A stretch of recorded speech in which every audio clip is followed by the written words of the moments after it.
Okay, let's start. Work. Okay. A new chapter. At the beginning of each chapter, I highlight some main questions, some leading questions, which we're going to answer during this particular chapter. What characterizes modern work? What is modern work? What is traditional work? Old work? And what will be the future of work? I will outline that work is dramatically changing. Work in the past was something where we went to. Yeah? We had a workplace and there we worked, and then we went home, we stopped working. It's totally changing. In many areas, not in all areas, but in many areas it's really changing. And in this part, I would like to talk with you about the balance between work and the private life. We used to differentiate between these two different worlds, right? We have the work, and we have friends and family, sports, religion, these private things. How do these things relate to each other?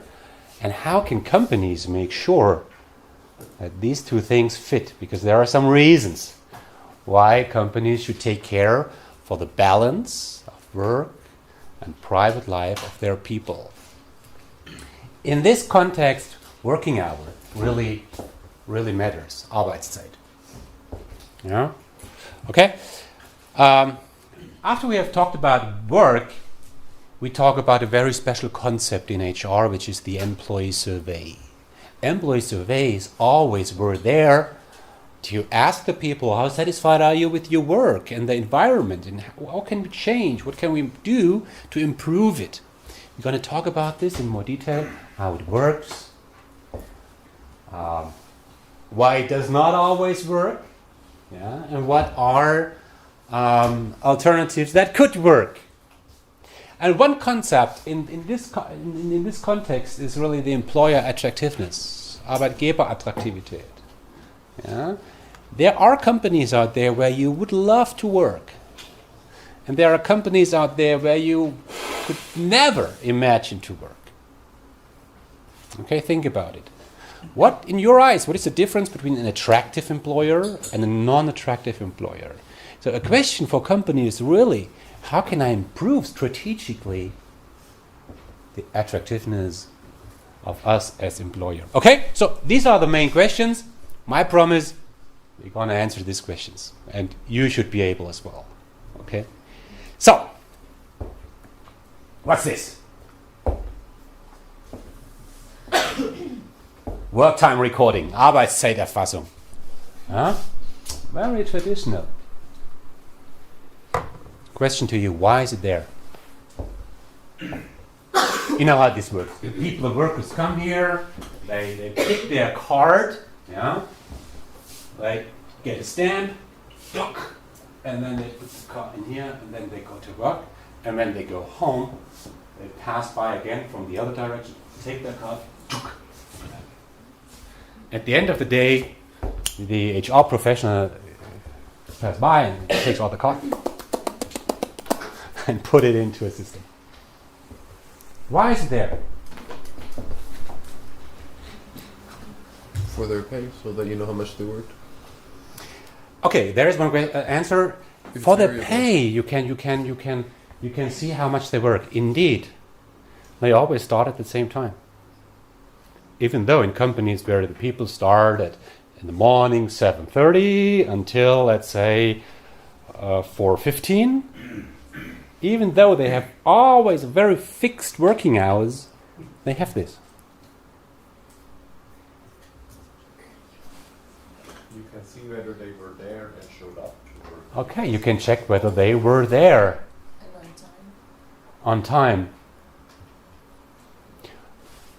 Question to you. What would happen if a company would totally get rid of this? Would they don't show up? Would they don't start working on time? Wouldn't we know whether they are there? Think about this. Yeah? Yeah, they get the feeling that there somehow is a control on them, and they, Yeah. people still think that this is necessary to control people somehow. We're going to talk about this. Yeah, we're going to talk about this. Is it required to control the people? Is it required to check whether they are there? Yeah, we'll find that there are companies which never had something like this at all. I worked in a company called SAP. We never had something like this. Never. We just started when we wanted to. Now, as a professor, I don't have something like this. That's why I was not on time this morning. I'm there, right? Okay. Let's have a totally different perspective on this. There was once a study which dealt with one significant question. And the question was, where do people have their best ideas? Why are ideas so important? Simple. Because of innovation. Innovative companies, the companies that differentiate themselves against their competitors through innovation, they need one thing, they need ideas. The interesting question is, where do people get their ideas? What do you think? Somewhere where they're comfortable at home, or I don't know. At home? That's not work. Well, I don't know, but I'd say if you work in a job where you have to be innovative and where you have to come up with ideas, you usually should enjoy your work, and then you usually think about work when you're at home. Okay, very good. Well, I once read that the best ideas come to mind in the morning after getting up, and at night if you're already in bed or fall asleep. In the morning when you get up, in the very first minute, hour of the day, and in the last hour of the day. In the shower, when you do sports, when you run through the wood, when you drive the car. But sorry, if all this is true, I mean, that's outside of work, or what we would define as work, right? Let's share some results. People have good ideas, as you said, in nature, while hiking, at home, during watching TV. You watch TV? Oh, yes. Hobbies, spare time, sport, business travel, during holiday, vacation. And the red ones are those which are relate somehow to work. At the workplace, 4% only. In interesting meetings, 6%. In boring meetings, 10%. When I show this slide to some companies, to managers, I say, now you know why you do these boring meetings. During breaks, or while using creativity techniques. I mean, what do I want to show you with this? The most important things companies need, at least in those companies where innovation matters, are ideas. And people are paid for their ideas. But the best ideas were created outside something what we name work. Okay, let's think about this. Okay, I mean, we could add some more things here. The most successful songs in rock history were created where and when? During sleep. Not while they were drunk. They were always drunk. But while they slept. What are the most successful songs in the world? Yes, Stairway to Heaven. Valentine. Yesterday of the Beatles. Satisfaction of the Stones. Both were created during sleep. So Paul McCartney, in the night, he dreamed this song, and then he woke up. Oh, what a great song! He wrote it down and then went back to sleep. Keith Richards wrote Satisfaction while he slept. Or kind of sleep. I had this idea of this incredible riff, and interesting, Okay. So, what I want to say here is that this is what matters. I mean, this is something that companies more and more learn, that if you want to have ideas, then you should shape spaces, flexibility, rooms, times where people are so comfortable that they have their best ideas. So when we look at this, what is the impact on human resource management when we talk about working hours? Huh? If we really accept this, So you can only pay the people when they are at the workplace. You rather should maybe pay them for ideas. you should pay them for the idea and should not take care about working hours. Yeah, it's not about the presence; it's about the ideas. Absolutely. Okay. I would like to show you a very simple idea here. In the past, and I try to put it a little bit to extreme. In the past, people went to work because you had a machine where you had to work. You went there in the morning. You worked at the machine at a definite time span. And then you left the machine, went home, and you stopped working because work was related to this place. Right? What you will do in your work, in your career, are two things. You will think and communicate. Think and communicate. These are the two things which you're going to do.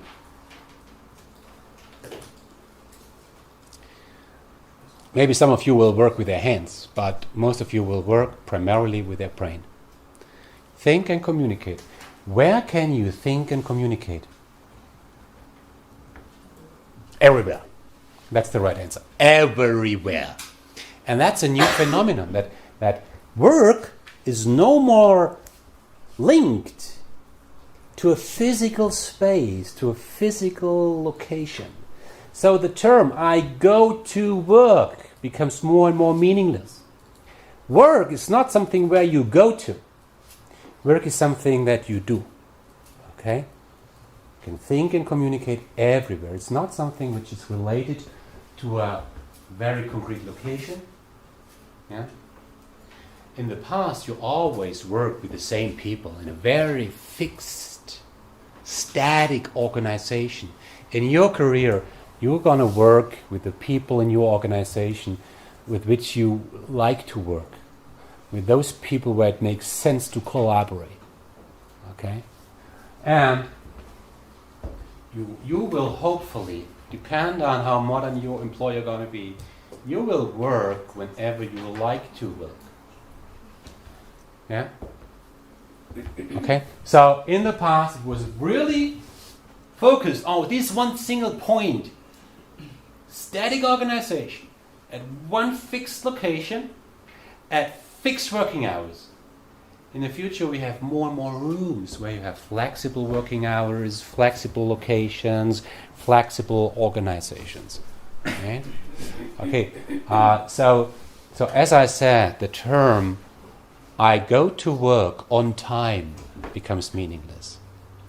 Now, you might think that, yeah, but if I work in a warehouse at Lidl, yeah, and I work there as a cashier, I mean, that's my workplace, yeah, and I have to be there on time, and I always work with the same people.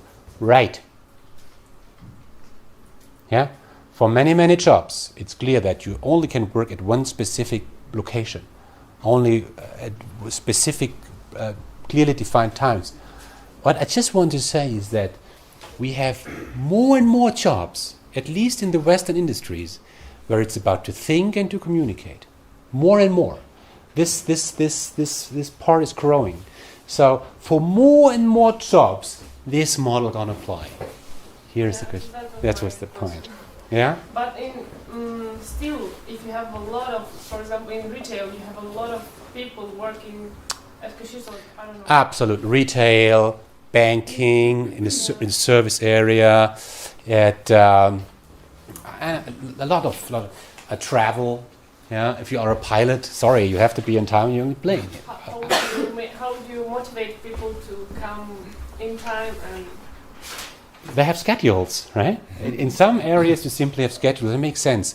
Also, it's sometimes a mixture. You know, I have no working hours.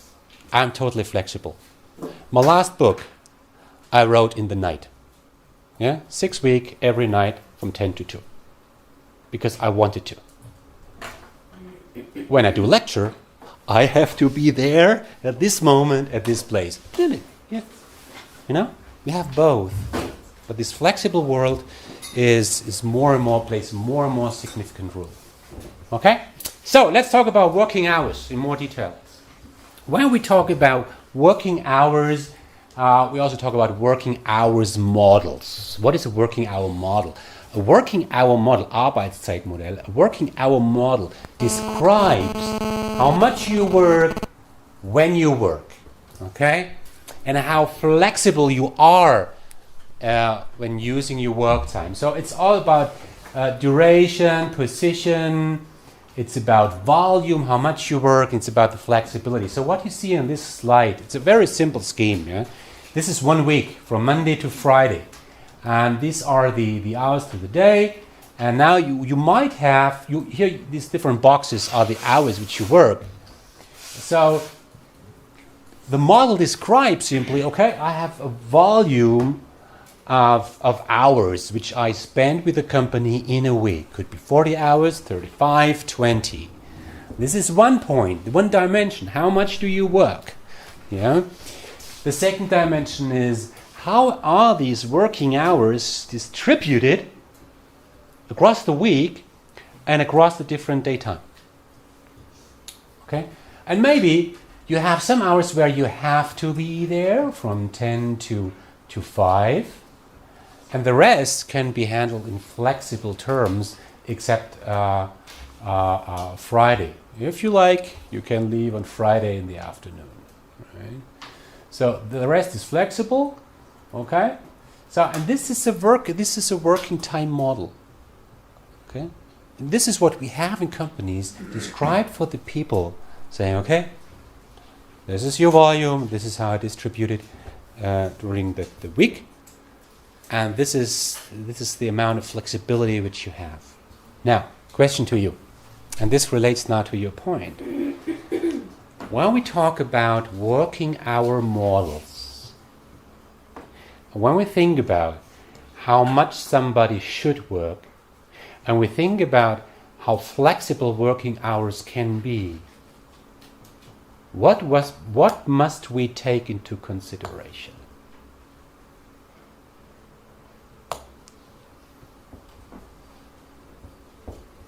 I have an employee here, Bernd. The question is, what is his working hours model? What is appropriate? What makes sense? What must we take into consideration? In what kind of business you are in? Yes, the business, the industry. Why does it matter? You have an idea in mind? Retail? Different business, like maybe IT, yeah, travel, bank, higher education, right? Absolutely, depends on the business. What else? The level of output we need. Level of output? What do you think? For example, if we are a manufacturer, we want to know how many cars, for example, we produce, and if the company is... Yeah. Depends on the demand. Yeah. Right, on the demand. What are the requirements? Yeah, I want you to produce so many pieces a day because there is demand outside. Right, absolutely. So what's the requirement of the job, requirement of the industry? I think it also depends on the kind of position or job that you do Yes. within your... It depends on the job. What is a job? A set of responsibilities. And some responsibilities require specific working hours. Absolutely. Now, what we talked now, and this is interesting, is we talked mainly about the job. Do you see this? Talk about what are the requirements, what is needed to do this job well. But we have to add some other points. On the expectations of the worker. So, the expectation of the people. Yeah? I mean, in a couple of years, you will become fathers, mothers, you're going to have kids, family. Yeah, and okay, you say, I would like to work less. I would like to have more flexibility so that I can pick up my children at the kindergarten. Yeah? I don't want to have this conflict between my kids and work. So you expect flexibility, you expect a certain amount of working hours. So it's both. Yeah. So here is a very simple idea here. The requirements of the job. This is where you focused on, right? Is it specific jobs need specific working hours models? If you are a cashier, you have to be there at a specific time. Okay. If you are an R&D, a scientific worker, R&D specialist, okay, we can have much more flexibility. If you are an author or journalist, professor, you can have total flexibility. Yeah. If you are a pilot, you have to work less. If you are, you have to work more. So it depends on the job, and it's simple, right? But what you added is even as important. Individual preferences. What are my values? What is my private background? What are my expectations? And then there is leadership culture. Don't forget this, leadership culture. Working hours are very closely related to the leadership culture. We just said, when we talked about this traditional working hour recording system, it's about controlling people. Yeah, I use this working hour tracking, working hour recording to control my people, to track my people, to see whether they are in time, whether they are there. And all this has something to do with trust. If you work in a company where leadership simply is trusting the people, saying, you have to do the job, I don't care when you do this job, I just take care that you're going to deliver the results. And it's up to you when you work. And this is a level of trust. And this has to do with leadership culture.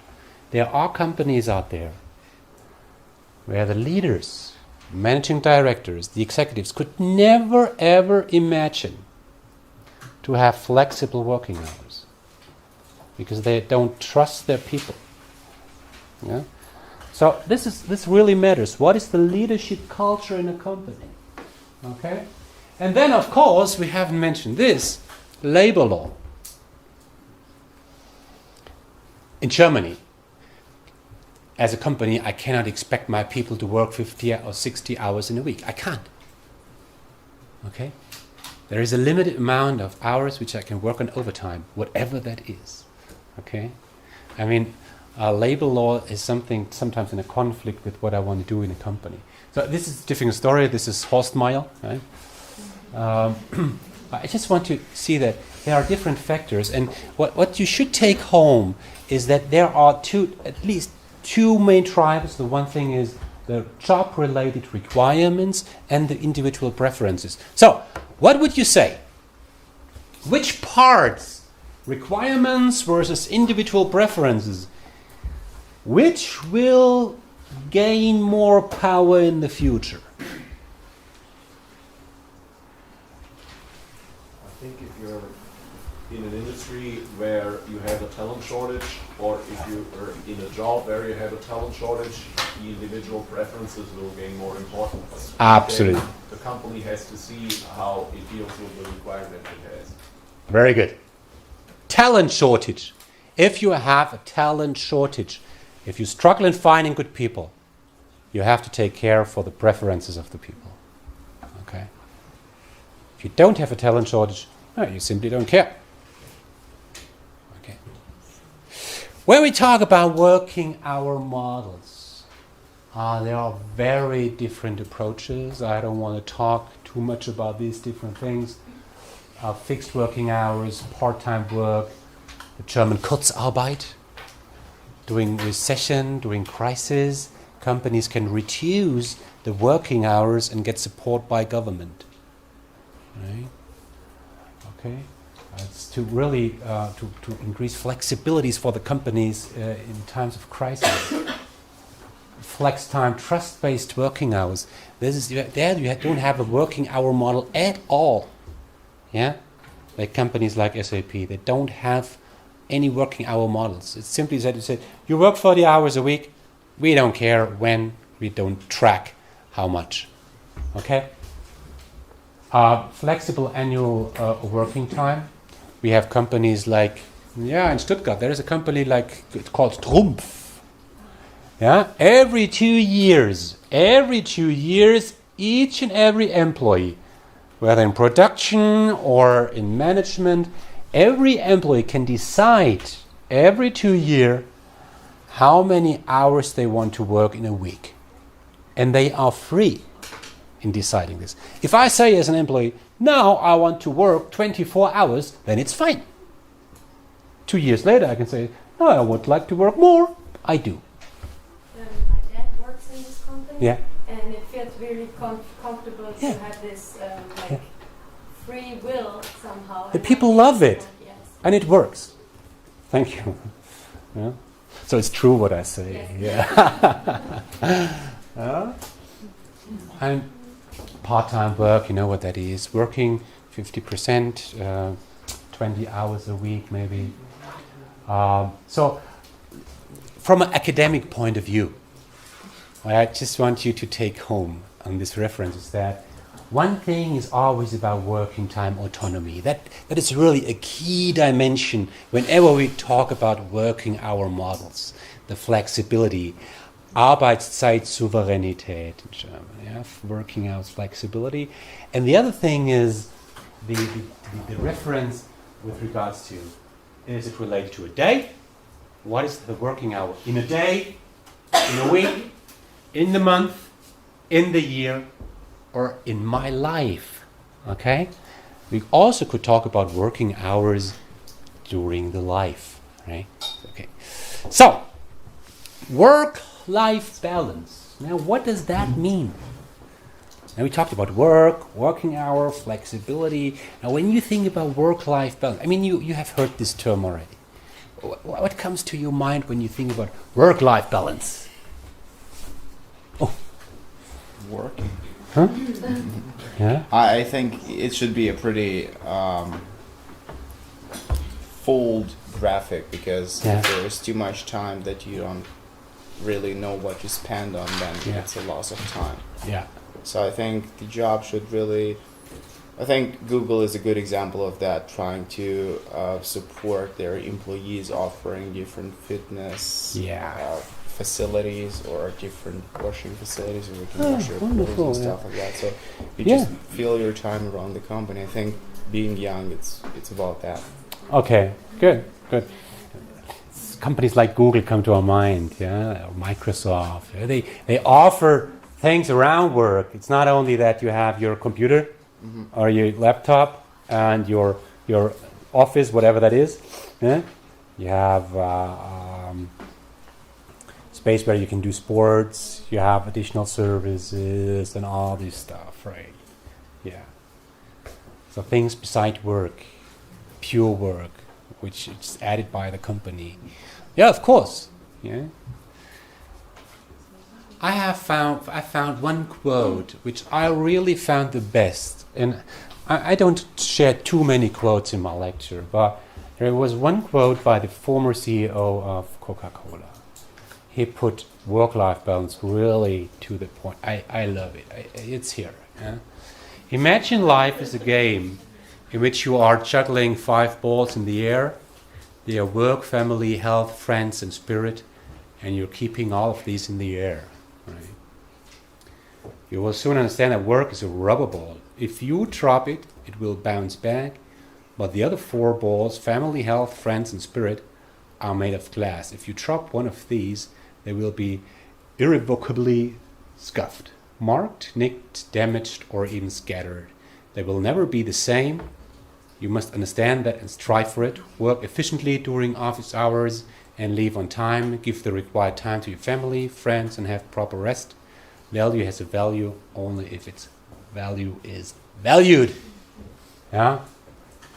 I mean, that's perfect. It's a good picture to tell work-life balance is not only something that is managed by the company. It's not only something which needs to be allowed by the company through working hour models. Work-life balance in many situations, especially in flex time, is something that relates to the responsibility of the people. Yeah? You know what happens if you totally get rid of any working hour recording?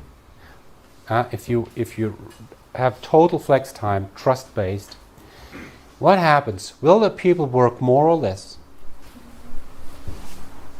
I guess people will work more efficient, because if I'm not productive now in the morning, maybe I'm more productive at night. They work more efficient. And that's exactly the point. You work when you have the power for doing it. Maybe in the evening after you brought your kids to bed. Yeah? If you pay the people for just being there, I mean, they are surrounded by a lot of alternatives. I sometimes talk to managers and they complain saying, you know what my people do at work? They surf in Facebook during work. And that's why I forbid people to use the internet during work. Because if they have access to the internet, they start looking at Facebook. I mean, what's the point?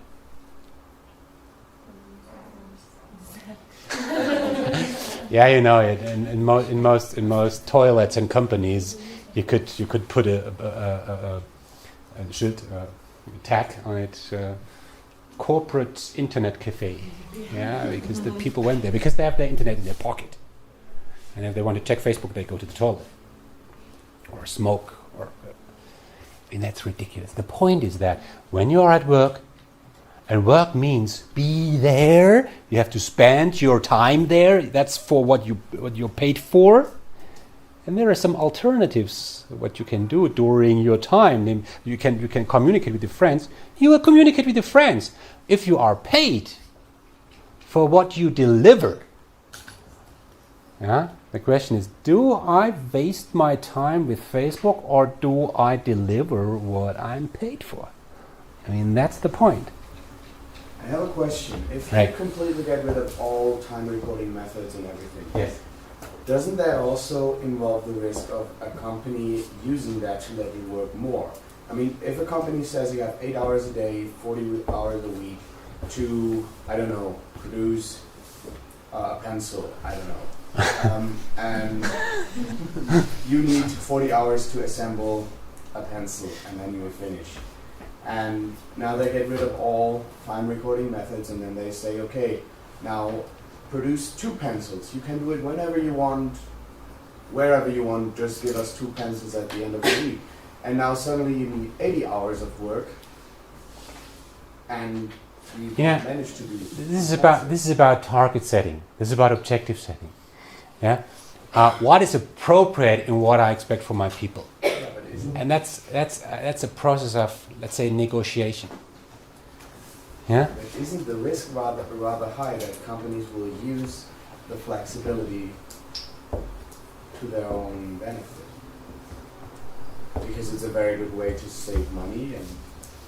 Yeah, of course. You say, well, I don't care about your working hours.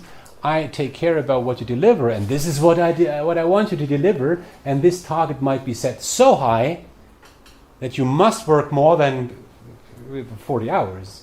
Yes, that risk is absolutely there, absolutely, and you'll find this in some industries. Let's think about the professional service industry. The people work 80 hours a week because it's not expected to work so much, but it's expected that they produce the outcome. Absolutely. Yeah. I would agree. That's why, by law, I have to add this, by law, you have to track working hours. It depends how you do it. If you do it in this traditional way, or in very simple terms, is it that the people are asked to write down their working hours somehow? That's fine. Yeah. But by law, you should. I know many companies that don't. They never had a problem. Okay? So from a legal point of view, it's not so easy. Okay? So I just said that when we talk about working hour models, we primarily talk about how is the total volume of working hours distributed throughout a week. Okay? But there are different reference frames. We can also talk about working hours throughout a life, and that was kind of vague, abstract. What we have here really is that we find significant changes at work. To put it really extreme, in the past we had something like this: you learned, you worked, and then you retire. Learn, work, private. To put it very simple. We are somewhere here, between here and here, between the second layer and the third layer. From the top, in the second layer, you see more current approach, saying, okay, I learn, study, school, study, then I work, and then I do my master, and then I work, and then I have a sabbatical. I mean, this idea is quite new. 20 years ago, we didn't talk about sabbatical. And then we worked, and then again a kind of educational phase. And what we find in the future, and that's quite clear, and this is commonly understood in the industry, is that we're going to have what we also name a patchwork life plan. It's very individual. Saying, okay, I'm burned and I learn, and during my study I already start to work, and then I work full time, and then I do my master, and then I work part time, and then I do a kind of education part time. I take care for the kids. My wife is working more, and then I work full time, and then I work half time, and can learn. So, and this is going to be different from person to person. If 20, 30 years ago in the German industry, if somebody would have shown up at the HR director saying, I want this, I want that, I want this, the HR director might have said, so sorry, but no way. Go to Google. Today it's different. Today it's different. Companies learn that they have to take care about the preferences of their people. Yeah? And in many situations, there are no reasons why people should not work part-time. Yeah?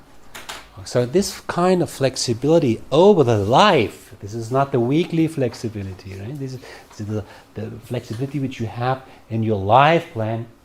This is also something which becomes more and more important.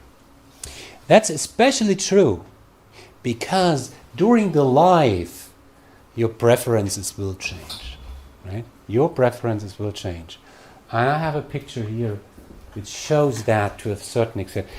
I divide life into 5 different phases. This is a professional perspective. 5 phases. This is not scientifically proven. And I know there are different models out there, but this model works best with me. Not me personally, but from my thinking. I think there are 5 phases: learn, grow, decide, lead, share. In the beginning, I had a child. In the beginning of your professional, I mean, this is not the age of 0. This is not birth. This is the start of your career, right? So when I must correct myself. When we talk about life, you have some phases before learn, right? Okay. So when you start working, you will learn. Okay, you work. It's clear. You learn. The first few years are there. Learning is one of the key things you do when you work. You learn. And so at this time, you gain your first professional experiences. At the first years, you still think about what is right for me. Should I really work in the retail industry? Is travel industry the right thing for me? Do I really love to work in projects, or would I love to work on things which are more regular? So occupation orientation is still key at the beginning. Yeah, you test yourself. What do I like? What not? And then there is a phase where you really build the foundation for your long-term career. I think when you are at the beginning 30, mids of 30, the point is: are you identified as a high potential? Yes, yes or no? Are you among the top 10% people in a company which get the fullest support? Yeah, or are you somewhere in the middle? That happens in this phase when you're 30, 35, end 20s.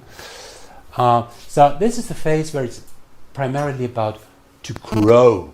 Yeah, it's more than learn. Learn is cognitive. Grow means really to boost the career, so to get more responsibility, get trust. You get more complicated tasks. And then many of you, you can drop out at any phase. Yeah, already at this point, some people still stick to their level for the rest of their life, but some others move to the next level, say, I start to decide. Yeah, you do not decide when you join a company. When you start your career, you learn and you grow. But then you come into a position where you have the responsibility to decide. Because why? Because you become a manager, or so, because you lead people. You have to decide. And you manage things. If you do well over years, you come into a position where you start to lead. And this is, it's about around 40. It's around 40 where the main question for many people is, where can I find my position? Where I really get into a driver's seat. Either as a professor, either as a partner, either as an executive, or either as an entrepreneur. And then I lead. It's not only that I manage things, I lead. I lead a company, I lead an organization, I lead through ideas. Yeah, I have reached a level of maturity, experience, right? And then when I get older, I probably will reduce my work more or less. Yeah, and then I start to share. This is the phase where I use not only my knowledge or my experience, but I use my wisdom. Yeah, I use my wisdom to support younger people, other people. Yeah, I start working in some advisory boards. Then I'm the senior guy. Yeah, I don't work too much. I just give my advice. Okay, so does that apply for each and every individual? No, of course not. But in my eyes, this is a reasonable path. This is a reasonable way to cut life into significant pieces. And you will see that along with these different pieces, also your private life is changing. At the beginning of your career, you might be totally independent because you are alone. You have a partner, you have a spouse. That's fine. You have party and everything. But then you marry, maybe. I don't know. I don't care.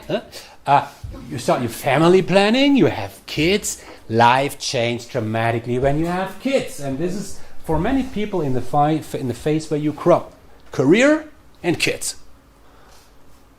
When you grow further, divorce, family, yeah, but you have money.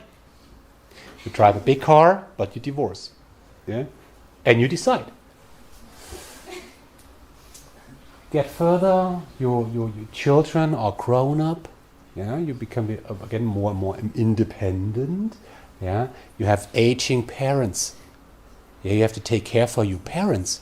That's a totally new dimension in this phase. Yeah, and when you're older, again you have total autonomy. then health becomes a topic. Health. Yeah?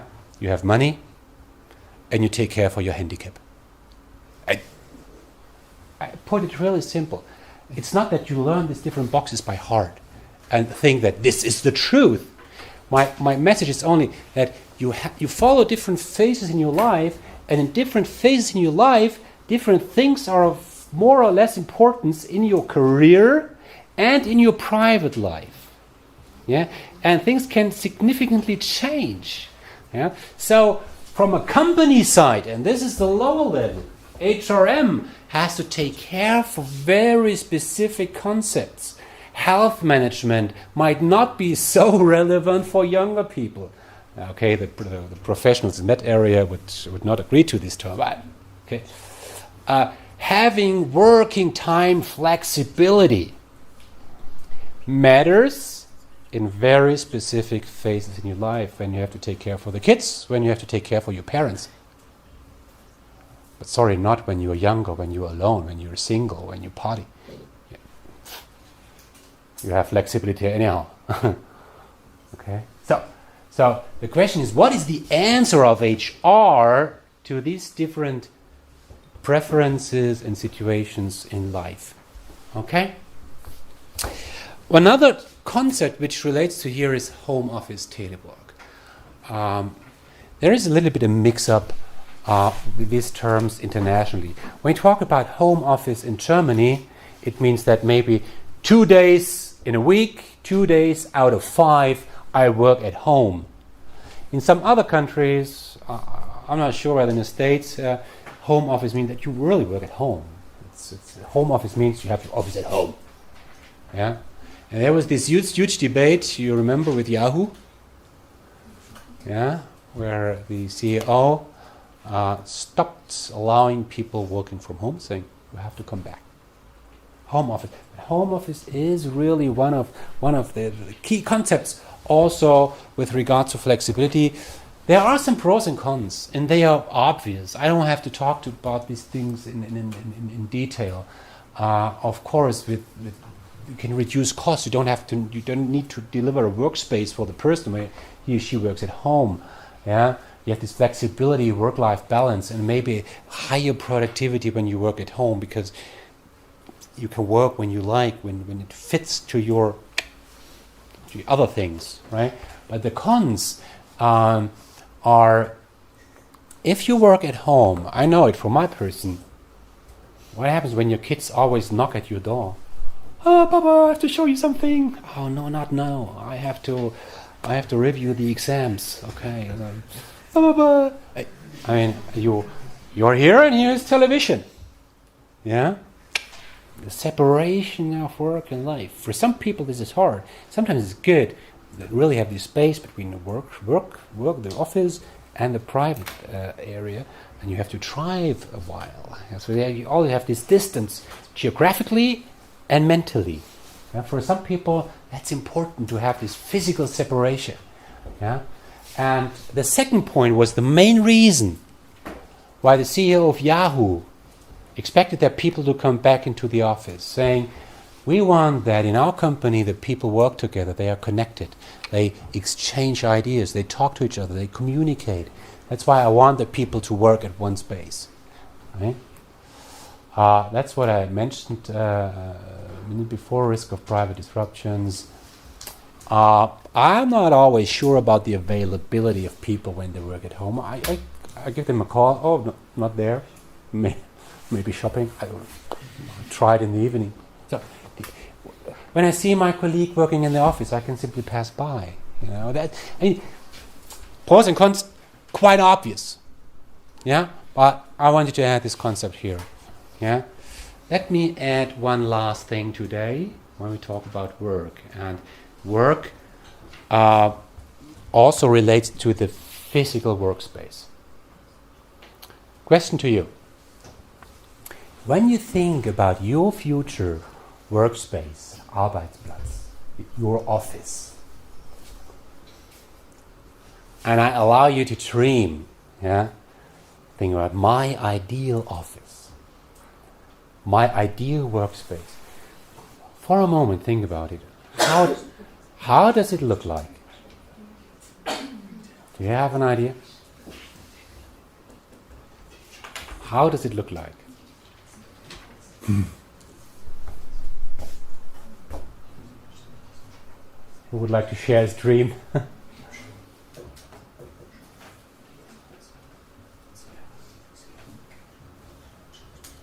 Is there somebody in the room saying, I don't need an office? Yeah, you don't need an office. I would love to just work on a computer or something because I could do it Yes, anywhere. you can do it everywhere. So like Accenture. Do you know Accenture, professional service firm? You go there, you book a slot in the building saying, oh, I would like to work there today. I book the slot, I go there, I work. You just have your laptop, nothing else. I mean, what else do you need? Yeah? Do you need today I need a silent place. Okay, I go to a silent place. Today I feel some kind of lonely. I like to work more closely to other people. Okay, do so. I can follow everybody saying I don't need an office. Who of you would say, I need a room by my own with a door and where I have my flowers, my pictures, my pussy bear, or what do you name it, teddy bear? My pictures, my plants. Who of you would say this? I need my office, which is shaped with my own interior. Who would say this? Yeah. I have one. I also have one. My office with my name tag. Yeah? Whom of you would say, I need both? I need my own place, which is my place with my name tag, but also I need some space where I just can meet other people whenever I want, have a latte macchiato, talk about things, have some silent spaces where I can really escape from everything. Who would like to say, who would say this? That's the majority. So this says you need to have options, yeah, different spaces for whatever you would like to do. I mean, we know, and that's a very simple graph here. We know that there is this typical relation between physical distance, physical distance, and the probability of face-to-face communication. We know this from science. We know that the curve is not linear. This is this way. Yeah, okay. And that's again this reason why the CEO of Yahoo said we have to go back, because the physical distance relates to the communication. In our company, we can only succeed if the people communicate to each other. And we also know that the formal hierarchy, the way we work together, is in many companies reflected by the rooms, by the space, and vice versa. I mean, if you have something like this here, the upper right-hand side, a floor with the separated offices, you will find this kind of offices in clearly hierarchical organizations, where in companies where it's more like a network, people work together in different shapes whenever they like. You have more rooms like this on the bottom right-hand side. Yeah, rooms where people can meet and simply exchange. In modern organizations, you have both, like you find here on this picture. You can hardly see what that means, but it's you have different spaces. You have offices, where you really. So this is home. You have offices where you have your place, but you also have spaces where you can meet in groups, social places, the so-called coffee corner, where the people sit together and not only drink coffee but exchange things. They really think. I was in a company called Brain Lab. It's a company in Munich. They're in the medical industry, making software for medical industry.